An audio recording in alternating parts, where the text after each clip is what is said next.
Someone said once, quicker than a lion can spot a limp. Over the next 5 years, Honecker sent letters to journalists, lawyers, and criminal advocates all across the country, pleading his case to anyone who would listen. No one responded.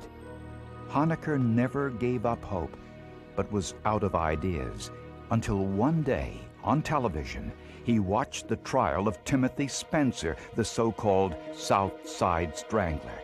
I had watched that trial, and I told a friend of mine at the prison, Floyd, I said, Floyd, this is my salvation. This is the answer that God has given me through all of my prayers, is this DNA. But Honecker wasn't sure if the vaginal swab from his rape case had been preserved, and if it had, could it still be tested after all those years? 5 years after Edward Honecker was convicted of a rape he said he didn't commit, one of his letters made its way to Kate Germond of Centurion Ministries, an organization that works on behalf of the wrongfully convicted. Centurion Ministries receives thousands of letters from convicted criminals every year, but there were a number of things about Honecker's case that caught Germond's attention.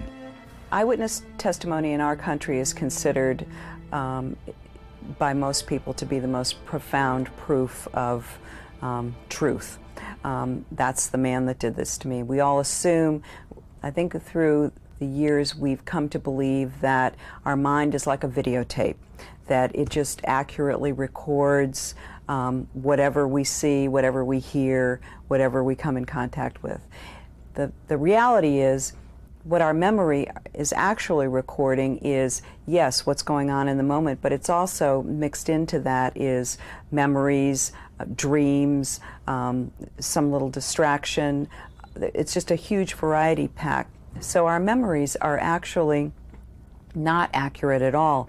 When the victim chose Honecker's picture from the photo lineup, Honecker was the only one standing in front of a white background. The other suspects were all photographed in front of the standard height scale. Research has shown that if one item in the array of photographs is uniquely different, such as the background, it is more likely to be chosen. Furthermore, police lineup should include faces that have an equal chance of being selected, faces similar to one another. Honecker's photo was the only one of 6 that remotely resembled the description given by the victim.